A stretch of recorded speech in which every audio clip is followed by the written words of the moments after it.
kushinda ni lazima. Hatuombi tushinde, bali tuna uhakika wa kushinda, kwa sababu ushindi uko upande wetu. Nashukuru Mungu kwa ajili ya shuhuda zote ambazo zimetolewa. Jina la Bwana lipewe utukufu, kwa sababu ndiye aliyetenda. Karibuni sana. Kwa kuwa tumeshaomba na tuko tayari kupokea, tuende kwenye kitabu cha Wafalme wa kwanza mlango wa 18. Wafalme wa kwanza mlango wa 18.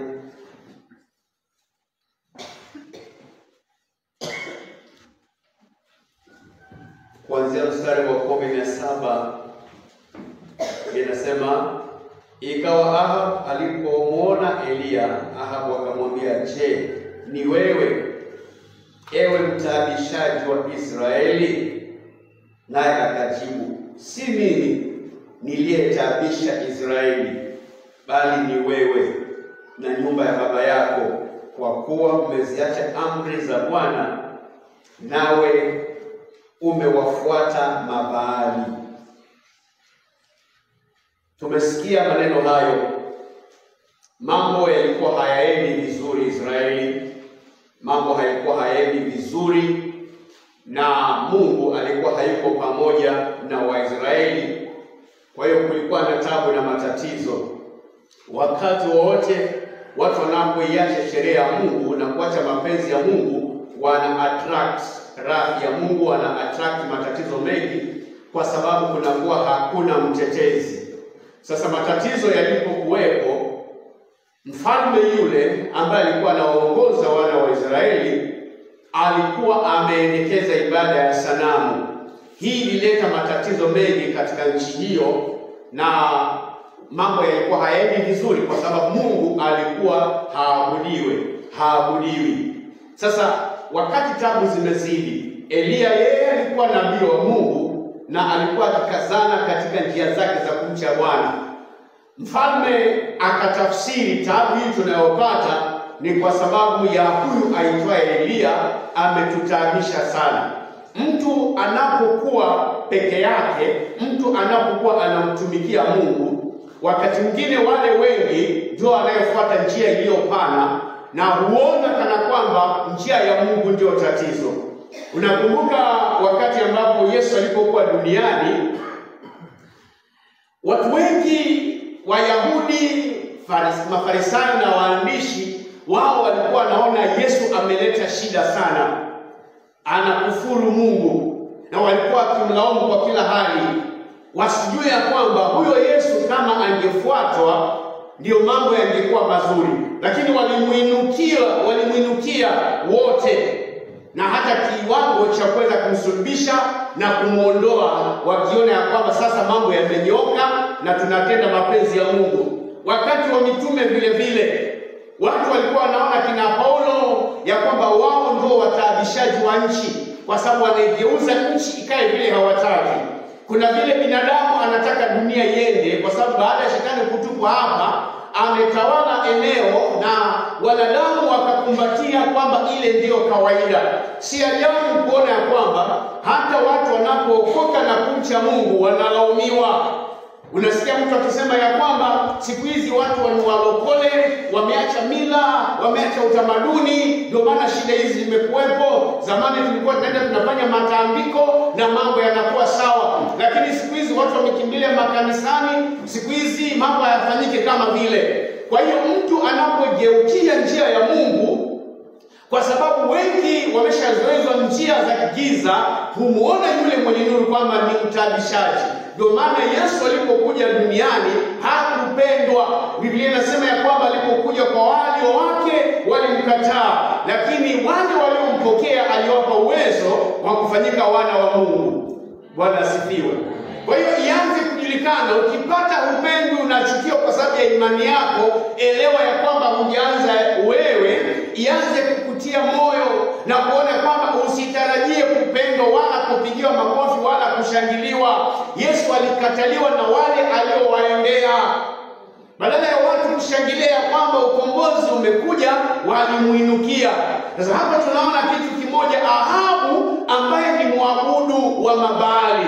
Eliya anamwambia Baada ya tabu kuwepo na matatizo mengi, akatumana na Elia akapatikana. Ripoti ikaenda kwa Ahabu ya kwamba amepatikana Elia, na sasa anazungumza naye. Akamwambia basi Ahabu alipomwona Elia, Ahabu akamwambia, je, ni wewe ewe mtaabishaji wa Israeli? Naye akajibu, si mimi niliyetaabisha Israeli, ni wewe na nyumba ya baba yako, kwa kuwa mmeziacha amri za Bwana, nawe umewafuata mabaali. Wewe uliofuata ibada ya sanamu ndio unataabisha nchi. Wale wanaofuata ushirikina ndio wanataabisha nchi. Wale ambao wanaendekeza uchawi na ibada za matambiko ndio wanaleta matatizo nchini. Elia anaiweka peupe, akamwambia sio wokovu walioleta shida Tausa, sio makanisa walioleta shida, bali ni wale ambao wameendekeza ushirikina na matambiko na miungu ndio wanaweka nchi katika shida. Ukiona nchi inasumbuka, angalia ni kiwango gani watu wameingia katika ibada za shetani au wameingia katika uchawi. Eneo lile ambao Ukristo hakuna, umaskini na matatizo yako mengi na maafa, kwa sababu popote ambapo Mungu amewekwa kando, maafa huwa yamekaribishwa. Kwa hiyo Ahabu akamwambia Elia, wewe mtaabishaji wa Israeli. Na Elia akamwambia, sio mimi niliyomtaabisha Israeli, ni wewe, kwa sababu hii moja, wewe na baba zako, kwa sababu umeabudu mabaali. Hakumspea, alikuwa na uhakika. 19 Basi sasa upeleke watu, unikusanyie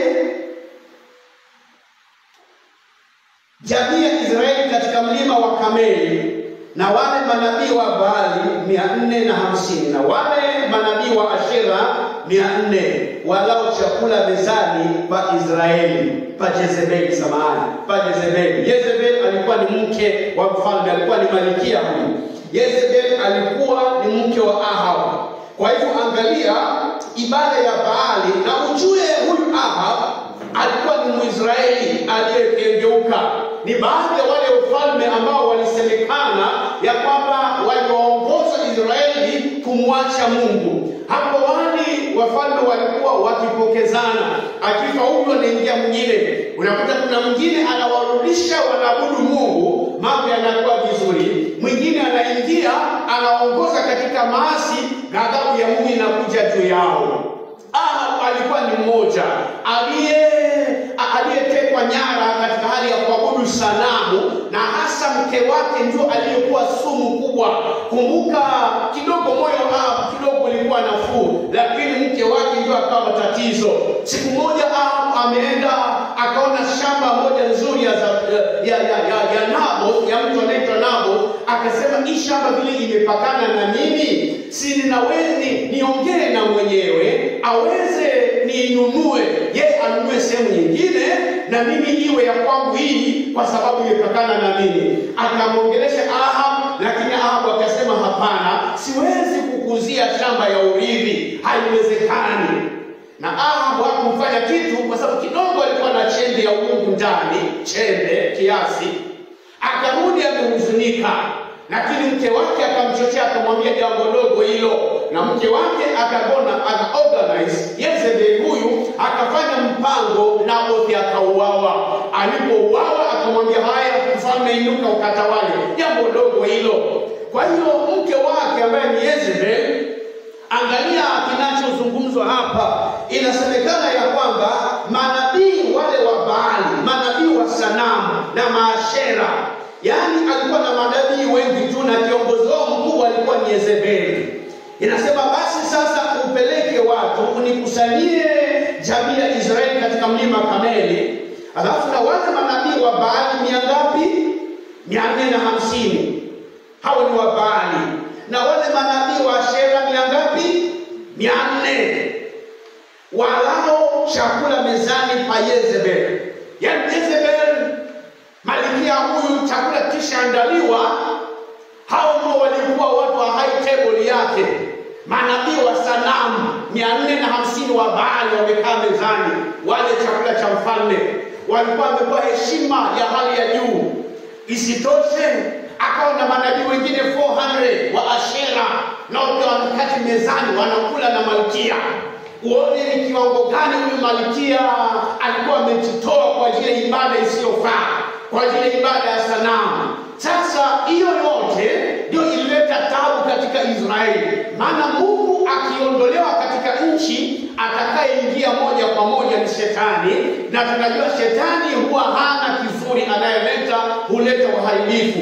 Nyuma ya kila sanamu, kwa sababu usije ukasema kwamba zile hazikuwa ni Shetani, ni sanamu. Hapana, nyuma ya kila sanamu iko nguvu ya Shetani inayofanya kazi. Ndio sababu wakiomba wanapata majibu, kwa sababu mashetani wako pamoja na ile sanamu kuweza kutoa majibu. Kwa hiyo Jezebel akawa ni muabudu Shetani. Miongoni mwa watu wa kwanza walioabudu Shetani, Jezebel alikuwa ni mmoja. Leo hii mtu akikuita Jezebel amekuita mtu mchafu mbaya mno. So Jezebel alikuwa anakula na Hawa. Na Elia alikuwa mcha Mungu. Akasema niko peke yangu. Unasema mimi niko peke yangu. Japokuwa mbele za Mungu alimsaisha akamwambia hapana mwanangu, uko peke yangu. Ila as far as Elijah was concerned, alikuwa ameona yuko peke yake. Lakini pamoja na kuwa peke yake, hakuvunjika moyo wa kusonga mbele na kusimamia imani halisi. Sasa anasema nikusanyiwe hao manabii 400 wa Ashera na hao manabii 450 wa Baal, tukutane na Waisraeli wote waje mlima Kameli. Tuje pale, kwa sababu wewe na nyumba yako, wewe na nyumba ya baba yako mumeamua kuonyesha Israeli ya kwamba Baali ndiye Mungu. Sisi tunajua tulitolewa dhambini, tulitolewa Misri na Mungu aliye hai kwa ishara na miujiza. Leo hii unataka wewe mfalme kukengeusha Israeli nzima na kuonyesha kwamba sanamu ndio iliwatoa Misri, na mimi sitalikubali hilo. Haleluya. Sitalikubali hilo. Akasema hapana, kwa kadri ninavyomjua Mungu wa kweli, siwezi kuabudu vinyago nikiona, siwezi kulikubalia hilo. Niko peke yangu, akisimama Mungu pamoja nami inatosha. Haleluya. Haijalishi wingi wa mapepo, kama uko peke yako na Mungu inatosha. Maana hakuna pepo inatamba mbele ya jina la Yesu. Ndio maana nikakwambia kushinda ni lazima, sio kuomba, ni lazima. Aliye ndani yetu ni mkuu kuliko aliye duniani. Haleluya. Haijalishi jeshi lao ni kubwa kiasi gani, niwe peke yangu inanitosha. David alikuwa peke yake na jina la Bwana akakabili maadui wa Filisti wale, akaangusha Goliathi aliye mkubwa. Hatumwoni David akienda na kundi la watu, hachagui watu akaniambia jamani nitamkabili huyu Goliath, lakini naomba nipate watu 20 twende pamoja. Alijiamini mwenyewe, akasema Mungu huyu aliyekuwa pamoja nami nikiramba dubu na simba anatosha. Kushinda ni lazima. Haleluya. Kushinda ni lazima, sio jambo la kuombwa. We don't request to be victorious. We know we are victorious. Hallelujah. We are more than conquerors. Hallelujah. Sisi si washindi, ni zaidi ya washindi. Ikiwa kuna mshindi mahali, sisi ni zaidi ya huyo. Hallelujah. Moja akaandika we lead others follow, na moja akaandika we lead the leaders. If you think you lead, others follow you, then we lead the leaders. Those that are leading, we lead them. Hallelujah. Kwa hiyo kama kuna ushindi mahali, sisi ni zaidi ya hao washindi. Kwa hiyo Elia akalijua hilo, akasema yani nchi inaharibika nikiwa hapa. Yani nchi inaharibika na ibada za miungu.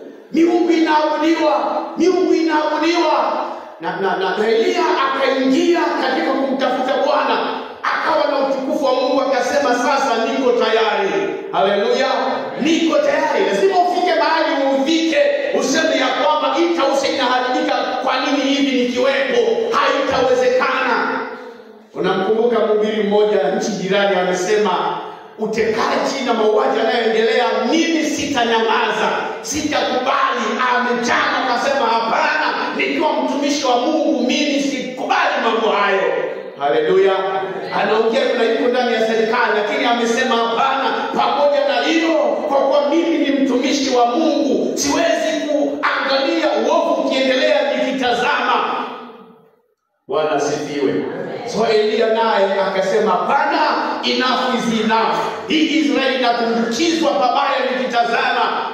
Akamtafuta Mungu na Mungu akasimama pamoja naye akasema basi imetosha. Hasema ninataka tufanye mkutano. Nataka tuweke mambo peupe. Tujulikane nani Mungu. Kwani yani hii mmendekeza mabali na maashera na unaika na kwamba ndio Mungu. Elia akasema hapana, lazima ijulikane. Akasema akusanyiwe hao. Aliposema akusanyiwe verse 20, akasema basi Ahab akapeleka watu kwa wana wa Israeli wote. Akawakusanya manabii pamoja katika mlima Kameli. Na Elia akawakaribia watu wote, tusome pamoja. Akanena, mtasitasita kati ya mawazo mawili hata lini? Haleluya. Hivyo wanadamu walivyo. Majina ya Kikristo wanaenda kanisani kila siku, lakini kuna vile wamepatia kipaumbele, kuna vile wanaona vinawasaidia. Kanisa wanataka, jina nzuri wanataka, ubatizo wanataka, kula sakramenti wanataka, lakini miungu hawaachani nayo. Jambo hili lipendezi mbele za Bwana. Haifai watu kuabudu pande mbili, inabidi watu kugawanyike, ijulikane kama ni kushoto aende kushoto na kama ni kulia aende kulia. Hakuna mtu katikati. Haleluya. Mbele za Bwana hakuna ile sehemu inaitwa no man's land. Hamna.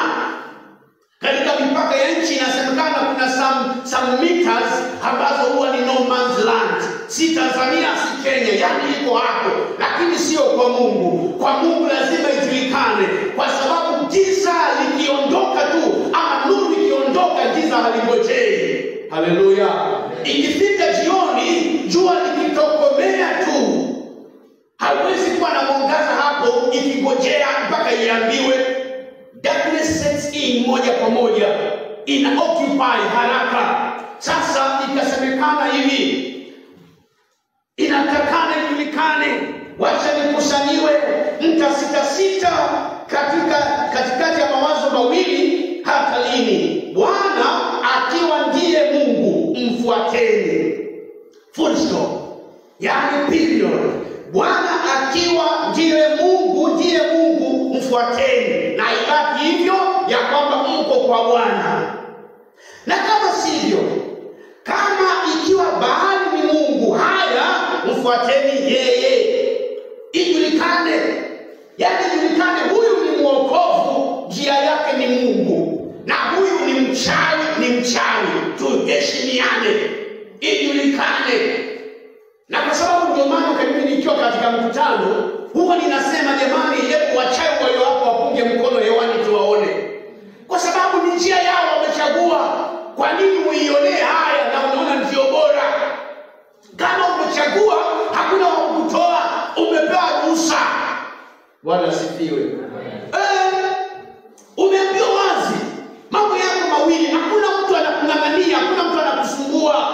Kama Mungu ndiye Mungu, fuata na utokomee huo. Na kama Baali, kama shetani, kama uchawi, kama uganga ndiyo miungu ndio inakusaidia, fuata. Kwa sababu hata ukifuata hasara itakuwa kwa wewe mwenyewe. Usione tu ruhusa zimetolewa ukazing'ang'ania. Jiulize maswali kwanza. Je, matunda hiki ninachokitafuta ni kitu gani? Unaendekeza wizi, hujui kitakachokupata. Uwazi kuhusu kitakachotokea katika uwizi. Unaendekeza usherati bila kujiuliza ni nini kinafuatana na hii. Unaendekeza dhambi bila kujiuliza ntawa ni tamu. Biblia inasema kwamba kahaba husema maji ya kuiba ni matamu. As much as maji ya kuiba yanaweza kuwa matamu, sio Biblia inasema, bali ni kahaba aliyenukuliwa akisema. Maandiko yanasema kahaba husema maji yaliyoibwa ni matamu.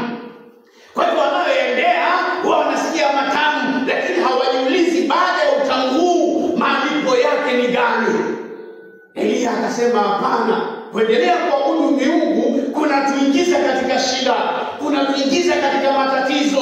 We are not experiencing the favor of God anymore. na maadui saa yote, kibali cha Bwana kiko pamoja nasi, kwa sababu ibada imeegemea miungu, kwa sababu ibada imeegemea matambiko, ibada imeegemea tamaduni. Na sasa Mungu ametoweka, akikosekana matatizo yanaingia moja kwa moja na watu wanaanza kutabika. Akasimama mtumishi wa Mungu akasema, now it has to be known, aliye Mungu wa kweli ni nani? Haleluya. Kwa hiyo tabia ya kusita baada mbili haifai. Amua kabisa ni Mungu, na kama hujaamua ni Mungu, kaa duniani tukuletee injili tujue haja okoka huyu. Haleluya. Kama hujamjua Mungu, tulia tujue ya kwamba tukuweke katika program ya kushuhudia tukija house to house, ya kushuhudia tunapokutana na wewe. Nijue huyu si mwokovu, nijue namwambia nini, nijue huyu ni mgonjwa anafaa kutibiwa. Kama ni mgonjwa, usijichanganye na walio na afya. Yesu anasema ya kwamba si mwenye afya utafuta tabibu, bali ni yule hawezi. Ikiwa huwezi, kama hali wagonjwa wako, daktari ajue nina watu 18 wa kutibu. Haleluya. Lakini ukipungua najua na 17 na kuna mmoja kameruka kwenye watu wa afya, alafu anatibu wale wengine, anafikiri nimemaliza kutibu wote, kumbe kuna kamoja kanasumbua kanarukaruka, wakati toba inapita kameruka hivi hakakuwa dawa. Na wengine wamepona huku wamepona, lakini kuna kamoja kanachachua maisha yao. Yesu akasema, jihadharini na chachu ya Mafarisayo, maana chachu ndogo huanachua kinachachua donge nzima. Haleluya. Mtu yule ajichanganyaye pamoja na walio sawa ana matatizo mno, kwa sababu there's a lot of assumption ambayo inafanya kazi. Watu wanakaa kusema ni mpendwa huyu, mnaanza kupa majukumu ya kiungu, lakini kumbe yeye ni wa mambo ile nyingine, anakuwa ni spy katikati yetu ambaye haongei lugha yetu. Haleluya. Sijui mimi kwa nini nasema haya, lakini anakuja tu. Haleluya. Mpigie Yesu makofi jamani. Sasa akasema hii jambo lijulikane. Wale watu wakakombalete kweli, wakasema okay, hawakujibu neno. Wale watu hawakujibu neno kwa sababu hofu ya Mungu, hofu imeingia pale, wamekemewa vile na Elia na hawakujibu kitu. Ndipo Elia, verse 22, ndipo Elia akawaambia watu, mimi nimesalia mimi peke yangu nabii wa Bwana, lakini manabii wa Baali ni watu 450. Hainitishi hiyo. Haleluya. Niko peke yangu mimi mtumishi wa Bwana, niko peke yangu mimi nabii wa Bwana, na nyinyi na manabii wa Baali mko wangapi? Kwa sauti wangapi? 450. Tuende pamoja. Kwa hiyo na watutolee ng'ombe wawili, nao watuchagulie ng'ombe mmoja wamkatekate na kumweka juu ya kuni, wasitie moto chini, nami nitamteketeza huyo ng'ombe wa pili, nitamtengeneza huyo ng'ombe wa pili na kumweka juu ya kuni, wala sitatia moto chini. Nanyi ombeni kwa jina la Mungu wenu, nami nitaomba kwa jina la nani? La Bwana. Mbona mna sauti ndogo hivi? Tuko verse 24 jamani. Hamna Biblia leo? Verse 24 tunasoma pamoja. Ninaposoma usinisikize tu kama redio, tusome wote. Nanyi ombeni kwa jina la Mungu wenu, nami nitaomba kwa jina la nani? La Bwana. Na Mungu yule ajibue kwa moto, na awe ndiye Mungu. Watoto wakajibu wakasema, maneno haya kwangu ni mazuri. Maneno haya ni mazuri. Watu wote wakasema maneno pamoja na wale maneno wale wakasema hiyo ni sawa. Walikuwa wamezoea kwamba kule Misri Musa aliangusha kifimbo ikageuka kuwa nyoka, na wachawi wakaitwa vile wakaangusha zao zikawa nyoka. Kwa hivyo hata hapa pia kuna vile tutafanya kivyetu na moto utakuja. Kumbuka katika kitabu cha Job, Ayubu, Shetani alikuwa na moto ambao anashukisha. Walipopewa ruhusa aende kushambulia maisha ya Ayubu, Shetani alikuwa na moto wa kushuka, wa kushusha. Kuna wakati alishusha moto na ukateketeza vitu, na watu wakasema moto. Aliyeenda kulipotea kwa Ayubu akasema moto kutoka mbinguni umeshuka ukafanya ABCD. Kwa hiyo adui naye anaweza kutengeneza moto wake, anaweza kutengeneza mvua, anaweza kutengeneza mambo ya aina yake. Hajaanza leo. Na ndio sababu unaona ya kwamba zamani zile watu walikuwa wanaenda kutambika, wanaenda kwenye makaya, wanaenda kwenye sehemu za kuabudu miungu, na wanatoa dhabihu pale. Wakitoa dhabihu, mvua inaanguka, inanyesha. Ndio maana kuna usemi hata leo watu wanasema kwamba zamani tulikuwa tunaenda tu tuna sacrifice na mvua inanyesha. Mtu mwingine namchanganya anasema na Mungu analeta mvua. Mungu anasikia watu wakaenda kuomba kwa mapango. Hapana, shetani pia anaweza kutengeneza mvua yake. Na hajaanza leo. Kama wachawi pale mbele ya Farao waliangusha fimbo zikawa nyoka kama vile Musa alivyofanya, basi shetani pia anaweza kubuni vitu vyake. Sasa mabahari hao waliposikia sema kazi ndogo hiyo, tutengeneze ng'ombe, tuitane Mungu wetu, tukafanya mambo yetu na moto utashuka tu. Utashuka tu. Hawakujua mamlaka ambayo yako area ni mamlaka gani. Haleluya. Hawakujua mamlaka yale ya kwa grounds, mamlaka ya aina gani. Ndio maana kwambia kushinda ni lazima. Kwa hivyo wakasema ya kwamba jambo hili ni nzuri. Wakakubaliana. Hawakulalamika. Watu wa Baali hawakulalamika sema hapana, walisema mambo haya ni mazuri. Waliona ya kwamba hamna shida, tutaitana na ataitika. Verse 25, Elia akawaambia manabii wa Baali, jichagulieni ng'ombe mmoja, mkamtengeneze kwanza, maana ninyi ndio wengi, mkalitie jina la Mungu wenu, wala msitie moto chini. Wakasema good, no problem. Wakamtoa yule ng'ombe waliyepewa, wakamtengeneza, wakalitia jina la Baali. Tangu saa ngapi? Kwa sauti. Tangu saa ngapi? Tangu asubuhi. Tangu asubuhi hata adhuhuri, yani mpaka noon time. From morning to noon time wanaitana. Wanaita Baali kutoka asubuhi mpaka saa 6 wanaitana. Wakisema Baali utusikie. Wakaitana masaa yote hayo from asubuhi mpaka saa 6. Lakini hapakuwa na sauti wala aliyejibu. Nao wakarukaruka juu ya madhabahu walioyafanya, hamna kitu. Ikawa wakati wa saa 6 adhuhuri pale Elia akawafanyia dhihaka. Haleluya. Akawafanyia dhihaka. And this guy was so sure of his God. Akasema nilijua kuna kitu kinafanyika hapa. Ameshika mbingu hiyo, ameshika lile eneo. Wachawi hao hawakuwa na uwezo wa kufanya chochote. Ilikuwa ishamilikiwa ile eneo, hakuna iliyoruhusiwa kufanya kazi. Kama walikuwa nafikiri wataitana, pepo ziinuke zifanye mambo, zilikuwa zimefungwa. Haleluya. Ndio maana Mkristo anaweza kuwa katika eneo na akafunga hilo eneo kwa jina la Bwana. Akalitiisha chini ya mamlaka ya Yesu. Na kila nguvu inapojaribu inagonga mwamba, inarudi chini. Kwa sababu yuko anayetawala. Haleluya. Kwa hivyo Elia took time before God. Akawa ameshika ile eneo sawa sawa, akafunga nguvu za giza zinazokuja kutoka angani, kutoka nchi kavu, kutoka baharini, akakamata kaweka chini ya umateka wake. Anasema itaneni. Wale wanaoitwa ni mapepo lakini wamefungwa, hawawezi kutoka. Wametawaliwa, lazima kushinda. Haleluya. Hatumuombe shetani tupate nafasi, lazima kushinda. Tunatembea juu yake na ujasiri wote kwa sababu yu ndani yetu Yesu Kristo anayetawala. Kwa hiyo akashangaa sana.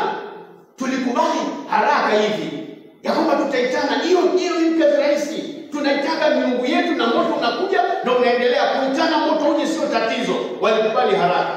Hawakujua kwamba anga ishadhibitiwa. Anga eneo lishakamalakiwa, limeshikwa kabisa. Elewa mtoto wa Mungu, kuna vile unaweza kuishika eneo na nguvu za giza zikawa hazipapari kabisa. Bwana asifiwe. So Elia alikuwa ametulia, sema itaneni. Mmezoea mkiitana vinafanya, lakini nimeshafunga, nimeingia katika ulimwengu wa roho, nimekata hizo waya. Mnawasha lakini hakuna kitu kinawaka. Nilikata. Bwana asifiwe. Nilikata umeme, nilikata. Una mamlaka ya kukata umeme wa kipepo ili operation zote zinazima. Bwana asifiwe. Unakata katika ulimwengu wa roho. Unakata vyanzo vya matatizo, unakata vyanzo vya kiburi. Mahali chemchemi ya kiburi chao kinatokea, unakatia pale. Alafu unatulia. Unaposimama kwenye jukwaa hivi unajua hapa ni mimi natawala. Haleluya. Ndio uzuri wa kuikamata Tausa kwa ajili ya Bwana. Before usimame na wimbo, ukisema Tausa for Jesus, ulitangulia, ukakamata watawala, ukawafungia, ukawasete chini ya miguu yako, ni wewe unasimama tu. Haleluya. Kwa maana Zaburi inatuambia chapter 91, utakanyaga simba na nyoka, mwana simba na joka hawatakudhuru. So Elia alijua simba, nge, nyoka na mwana joka wote wako chini ya miguu yake. Hata wakiitwa wamekanyagwa shingo, hawatoi sauti ng'oo. Haleluya. Biblia inasema kwamba vita kushindana kwetu sio kwa damu na nyama. Elijah alijua sishindani na manabii, ninashindana na nguvu wanayoitumia. Nilishaifunga, kwa hivyo ikiitwa haitaitika. Haleluya. Nilishamkamata baba yao, nishanyonga, kwa hivyo akiita hakuna sauti inatoka. Bwana asifiwe. Wakuitika hayuko, lakini hawana habari ya kwamba baba yao wanaomtegemea amewekwa chini ya mamlaka na amekanyagwa, ameshindwa. Kwa hivyo wanatoka kama kondoo wasio na mchungaji, wakijua tuko salama, wakiangalia huku na huku hakuna cha kuwaitika. Elijah alijua, nimekamata hiyo anga, nimekamata nguvu za giza, nimefunga mwenye nguvu, na mateka lazima watoke bila tatizo.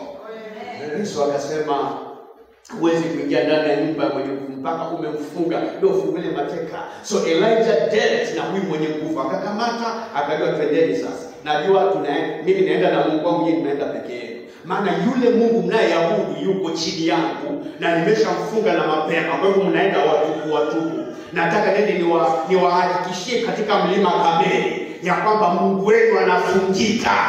Miungu yenu inafungika. Haleluya. Miungu yenu inafungika. Nyoka zenu zinamezeka. Zinamezwa na nyoka ya Musa. Nyoka zenu nazozitegemea zinamezeka. Haleluya. Madhabahu yenu mnayotegemea yanachomeka, yanateketea, hayana kazi. So Elia akitembea nao, anajua tembeeni tu, lakini muwatupu tu. Wapigieni makofi wale wanalala, wale wanasinzia. Inaendelea hivi. Inaendelea nani ombeni. Biblia inasema kwamba naye akawafanyia mzaha, verse 27. Ikawa wakati wa adhuhuri, Elia akawafanyia dhihaka. Akasemaje? 27 jamani, nimewatajia ndio twende pamoja. Ikawa wakati wa adhuhuri, Elia akawafanyia dhihaka. Akasemaje? Muiteni kwa sauti kuu. Kulingana nani?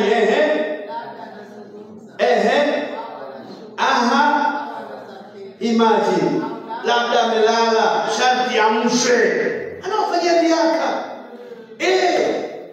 Mwamkeni huyo, labda anasafiri na ana shughuli nyingi, maana ni Mungu huyo eti.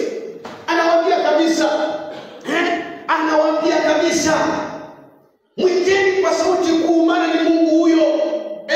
Ni Mungu huyo, mwiteni kwa sauti. Yaani Mungu anahitaji sauti kuu, kumbe wao sasa.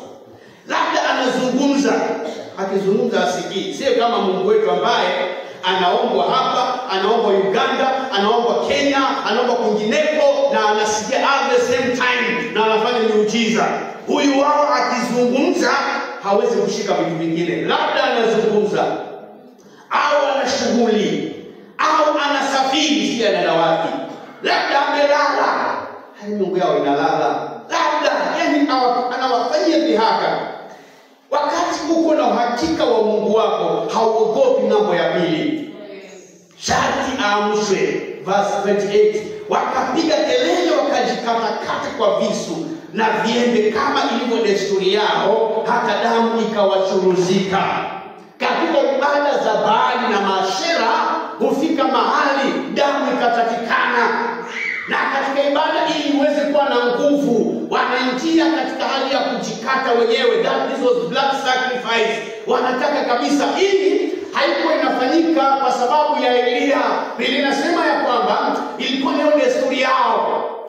Baali alikuwa anaabudiwa kwa jinsi hiyo, anataka damu. Mashetani anataka damu. Hakuna vile mti unaweza taka damu ya mtu, lakini kwa kuwa ni pepo, ni shetani, anataka damu. Kwa hiyo kutoa damu ilikuwa ni miongoni mwa taratibu za watu wanaoabudu. Wakaabudu, wakaitana, wakaona labda nihitaji sacrifice. Hii tuliochinja tukaweka hapo high respond. Nafikiri wanataka damu ya binadamu. Unajua Waefeso inatuambia ya kwamba kushindana kwetu sio kwa damu na nyama, bali tunashindana na falme na mamlaka na wakuu wa giza hili na majeshi ya pepo wabaya. Ninasema falme sadaka yao huwa ni mtu, mamlaka sadaka yao ni ngamia, na ile inayofuata ni ng'ombe, na ile nyingine waganga wa kienyeji yao kuku na mambuzi. Ndio maana wala wanaenda kwa waganga, wanapeleka kuku na mbuzi na vitu kama hizo, ndio sadaka zao. So Baal alikuwa such a strong demonic force ya kwamba hapa itabidi tutoe damu yetu sisi wenyewe. Kwa hivyo akasema hebu tuingie katika phase nyingine. Tumeitana kutoka asubuhi, hakuitika. Adhuhuri imepita, wakasema nao tubadilishe gear. Sasa tulikuwa tunaitana bure, I think we should sacrifice. Wakamua tutoe damu sasa. Wakaanza kujikatakata. Kwanza wamerukaruka juu ya madhabahu, labda Baali atashtuka kwa sababu ya kelele za kurukaruka. Hakushtuka. Wameitana kwa sauti, lakini bado wakasema wakaanza kuriot hapo, wakaanza kuzusha fujo, kushtua hao Mungu ainuke kutoka usingizi. Asema nini hiyo? Amke, hamna kitu. Akasema tutaibikaje? Bwana leo pamegoma, lazima pakome, kwa sababu Mungu anatawala. Kama vile wachawi na nguvu za giza lazima zikome mahali Mungu yupo. Elia alikuwa ameshika eneo hilo vizuri. Hakukuwa na nafasi ya mchawi kujitokeza. Hakukuwa na nafasi ya mchawi kufanya chochote. Miungu haingeitika. Wakatoa damu zao, hakukuwa na kitu. Kwa sababu mamlaka yako mpendwa ni makubwa sana. Kushinda ni lazima. Haleluya. Kushinda ni lazima.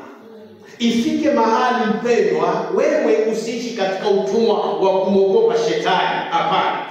Ujue kwamba wewe ni mshindi na unapiga mahesabu ya vile utakavyomfanya.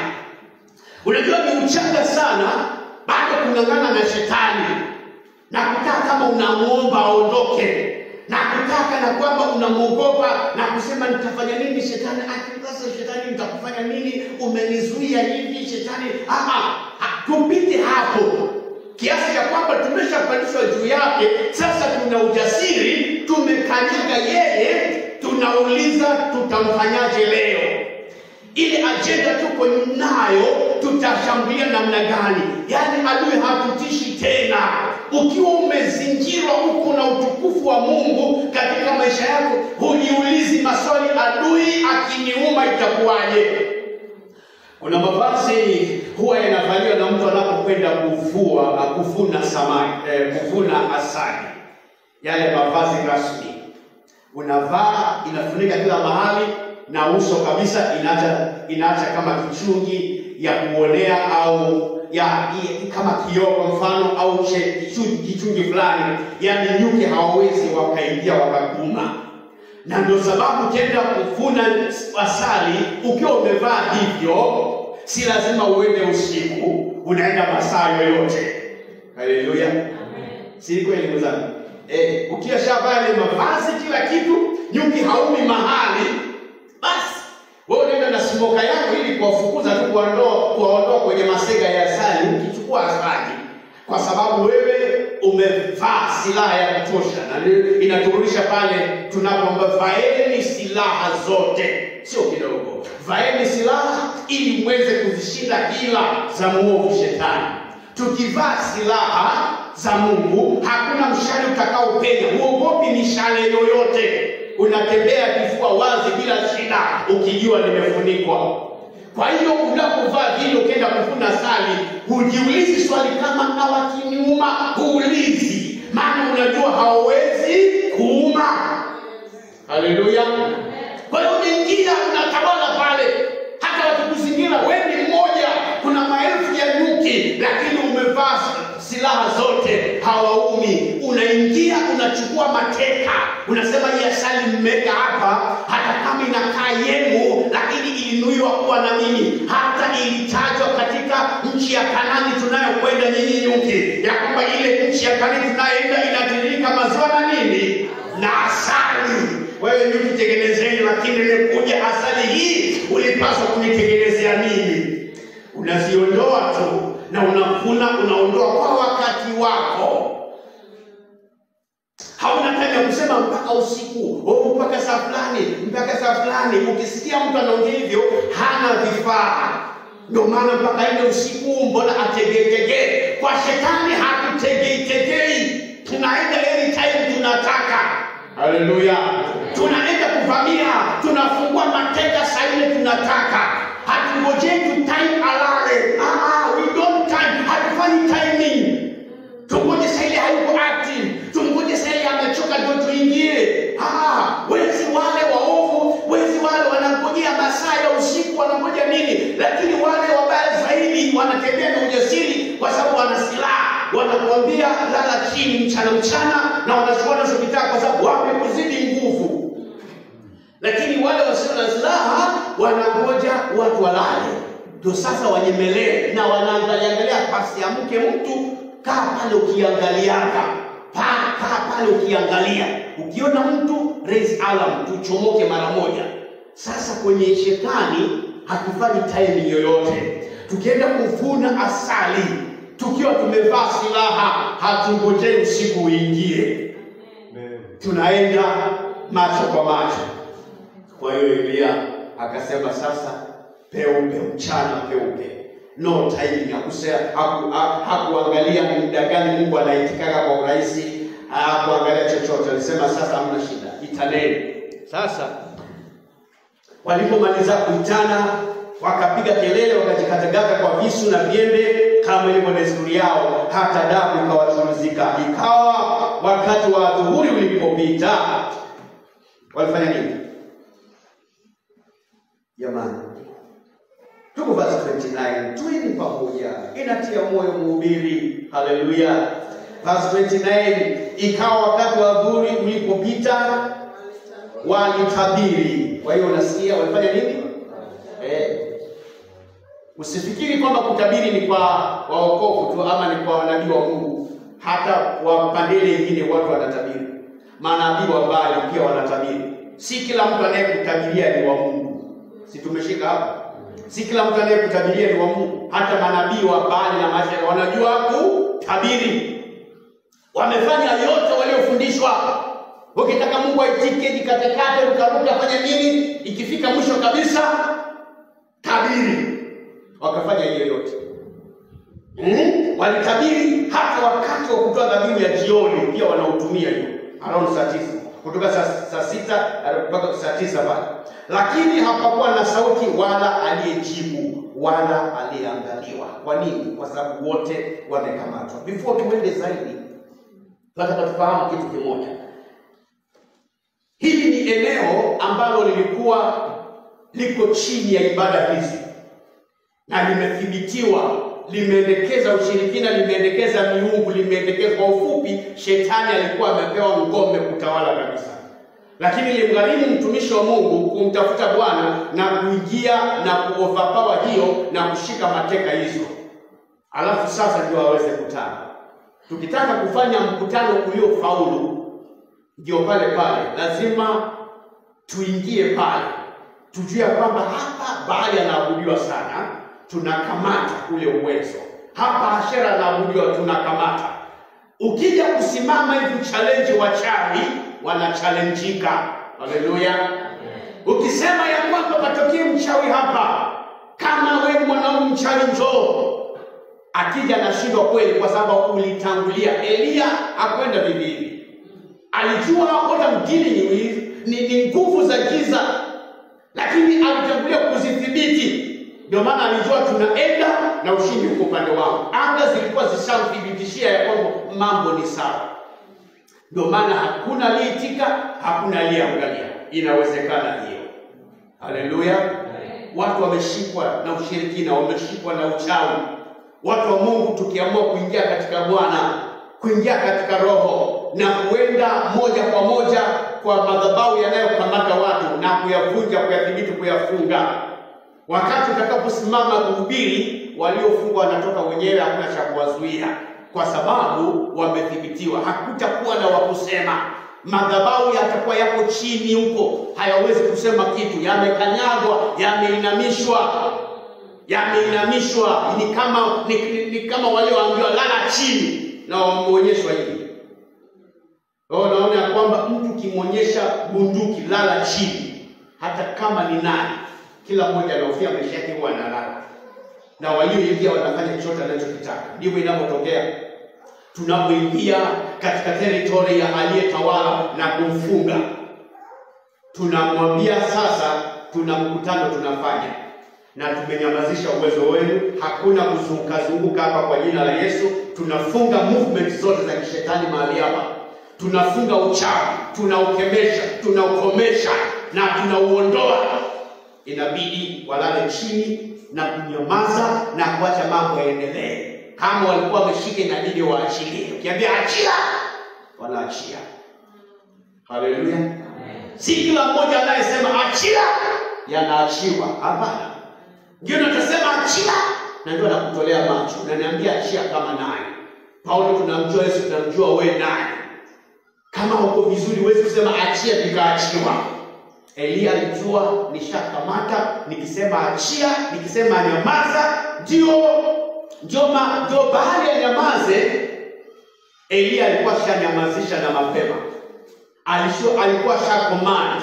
Akasema mapepo yote, miungu yote ya Mabaali na mashetani yanayosimama nyuma za sanamu hizi, na wanyamazisha kwa jina la Yesu Kristo. Na wanyamazisha. Na wakawekwa chini ya utumwa. Wakanyamazishwa.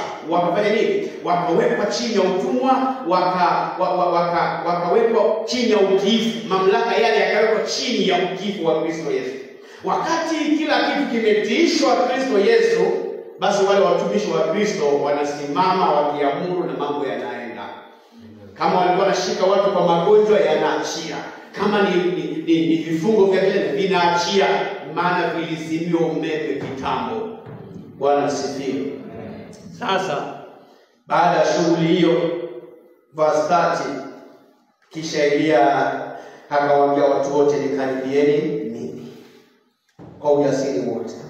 Hiyo so sure ya kwamba sasa mimi ndio nitaitana Mungu anayeitika. Nikaribieni. Ninyi mnaitana wasioitika, sasa nikaribieni mimi muone Mungu anayejibu. Watu wote wakafanya nini? Wakamkaribia. Akaitengeneza madhabahu ya Bwana iliyovunjika. Number 1.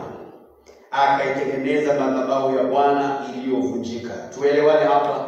Wakati hata mimi pengine na wewe, ni rahisi kuona kwamba madhabahu haya Elia anazungumzia ni yale ya wale walikuwa wameshindwa pale. Unaweza kwa haraka kuunganisha na kusema madhabahu anayoitengeneza ni ile ilikuwa na mabali pale ikarukiwa na ikivunjwa katatizwa. Ni rahisi kuona kwamba sasa Elia akaiunga tena akaitengeneza. Si ndio? Ni rahisi kuona hivyo. Niliwahi kuona hivyo hata mimi. Asema kwamba okay, walipewa nafasi ya kutengeneza madhabahu na wakachinja mnyama wakaweka juu, wakaweka maji kama walivyoagizwa. Wao hawaweka maji. Waliambiwa wasiweke moto. Wakaitana, hakuitika Mungu. Kipindi chao kilipokwisha, Biblia inasema Elia akatengeneza madhabahu ya Bwana iliyovunjwa. Sasa ndio nasema ni rahisi kufikiri ni hiyo madhabahu ambayo anasema ondokeni mtengenezeni madhabahu. Hapana. Madhabahu inayozungumziwa hapa ni madhabahu ya Bwana, sio madhabahu ya Baali. Kumbuka ile madhabahu ambayo iliyotangulia sio ya Mungu aliye hai, na Mungu aliye hai hawezi kushare madhabahu na miungu. Tunaelewana jamani? Kwa hiyo madhabahu iliyotangulia ilibaki hivyo, hiyo haikuwa ya Mungu. Ilikuwa ni ya dhihaka, hiyo ilikuwa ni ya kishetani, ilikuwa ni madhabahu isiyofaa. Elia anakuja kutengeneza madhabahu gani iliyovunjika? Israeli walikuwa wameitelekeza madhabahu ya Mungu, walikuwa hawana shughuli nayo tena, wamegeukia miungu mpaka madhabahu ya Bwana ikavunjika, yani ikawa imeharibika, kwa sababu hakuna mtu anayeenda pale. Manabii 450 wa Baali na 400 wa Ashera wameongoza Waisraeli wengi, wameacha kanisa, wameacha madhabahu ya Mungu aliye hai, wote wamekusanyika huko na wanaendelea na ibada za sanamu. Kwa hiyo madhabahu ya Bwana ikawa haina mtu, ikaacha kama magofu, kama imeacha vile, ikachafuka, ikavunjika, no one cares, hakuna mtu anarepair. Hata hapa kanisa mkiondoka yote mkai, baada ya muda mambo yanaanza kuharibika tu. Kunachafuka hapa, kunakuwa vibaya, kuta zinaanza kupasuka, kila kitu kinaharibika. Kwa hiyo watu wa Mungu walikuwa wametelekeza madhabahu ya Bwana. Ndio maana Mungu anayetetea madhabahu yake na hekalu lake. Siku moja akasema ya kwamba nyinyi mnafurahi kukaa kwenye nyumba zilizojengwa na mbao, nyumba nzuri, lakini nyumba yangu mmeiacha ikiwa ukiwa. Basi mkifanya hivyo, mkifikiri mmeshinda, mtakuwa mnatafuta pesa, mnaweka katika mifuko hiyo toboka, mtakuwa mnajifunika, hampati joto, mnakula lakini hamshibi. Kwa sababu ya hiyo, sasa madhabahu ya Bwana ilikuwa imeacha design hiyo. No one used to attend that altar. Kwa hiyo ikakaa hivyo, na Elia akasema this thing should not go on like this. Akasema lazima mambo yawe sawa, madhabahu yarudishwe, yakae vizuri. Kwa hiyo akadeal na miungu ile isiyofaa, alafu ageukia madhabahu. Nimeshaibisha hii miungu, sasa watu wote waangalie madhabahu halisi. Bwana asifiwe. Sasa akayajenga madhabahu yale upya. Madhabahu ya nani? Ya Bwana. Akayajenga yaliyoachwa ukiwa.